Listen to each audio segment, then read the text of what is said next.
Hello and welcome to the Greater You. So we've been working very hard to build a lot of content for the last couple of decades and feel that the time has come to start sharing this content online so that people have easier access to these tools so that ultimately their lives can be more well and balanced. Today you can see on your screen what we call the 7 areas of wellness. This is one of the backbones of everything that we do at the Greater You. We wanted to share this with you briefly today and talk a little bit about this. So there's 7 areas you're going to see here: body, mind, spirit, feel, connect, invest, and serve. We find these 7 areas to really solve a lot of life's difficulties. If we can figure out ways to create balance in each of these areas and increase our wellness in each of these areas, we can really improve our overall well-being and our lives. So let's get some definitions out there for today's video. And we'll take some time in coming weeks to go through each area. And then over time, we'll develop tools for each of these areas that you can use.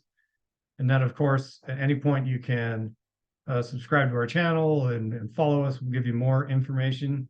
We also have certified life coaches that are trained in positive psychology coaching that any of us can meet with you, book one-on-ones, and do video-based or even just phone or whatever you prefer to do.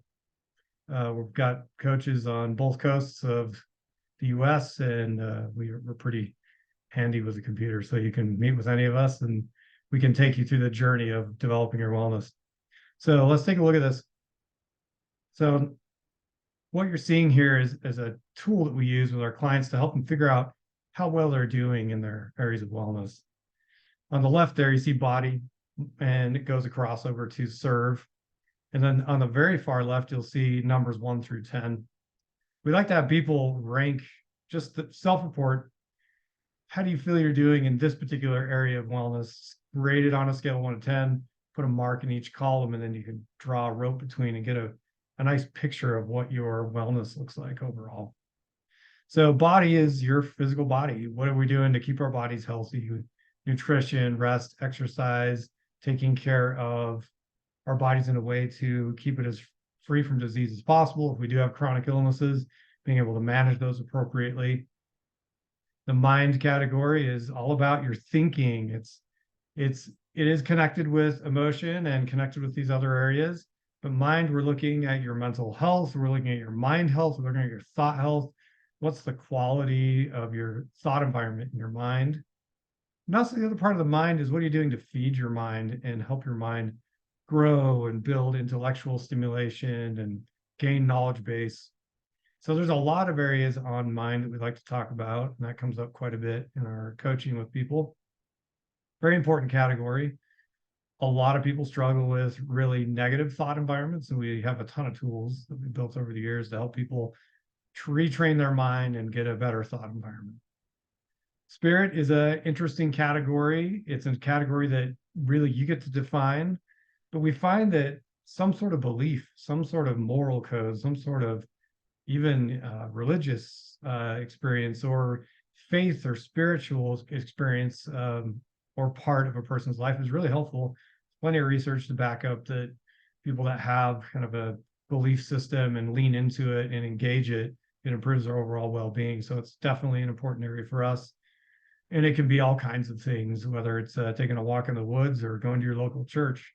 But some sort of engagement there seems to really help people's lives and their well-being. The category of feel is a big one. We all have a lot of emotions. We are emotional beings. All human beings are. Being able to clear out unwanted, negative emotions, and being able to kind of wrestle with them and work with them. We teach a lot about the skill set of letting go in the category of feel, and we have a lot of tools built around that. But it's understanding your emotional well-being.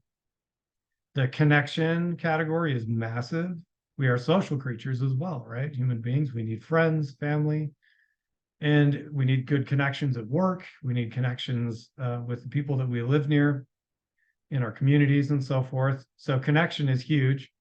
Connecting with, a significant other or family members, friends, the quality of those connections, which leads into communication and what we do to really build commitment in relationships and what we do to build stability and healthy attachments. in those relationships. So there's a lot about attachment work in connection.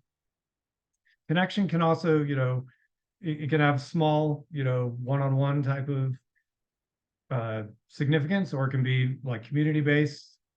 It can even be connecting to something higher than ourselves. So connection is an important part of the human experience that we like to talk through and help people improve upon.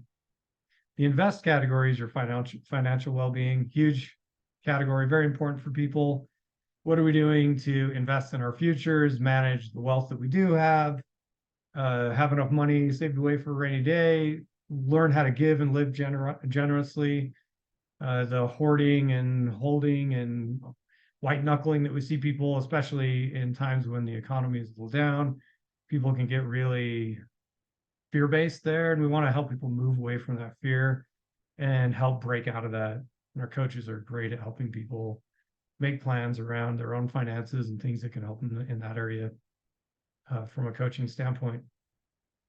Last but not least is the category of serve. This is a really important category. In the category of serve, it's pushing outward and looking outward. A lot in the wellness movement of the last couple of decades, especially the last decade, is kind of been too self-focused. And the research in positive psychology just doesn't back that up. If we're focusing on the self all the time, we're going to be miserable beings. We need to connect to other people. And so serving and volunteering and connecting to others and in meaningful ways, finding ways to help out in your local community. It could be something as easy as doing the dishes before someone asks in your home, but finding ways to serve really boosts people's well-being and helps all the other areas, especially connection and our emotions and our mental well-being and everything else. So over the coming weeks, we'll talk about these categories and ways to boost them. Let us know what your questions are about this, and we'd love to engage you and help you to understand this model. This is a backbone that we use a lot in the Greater U. So thank you for your time and have a great day.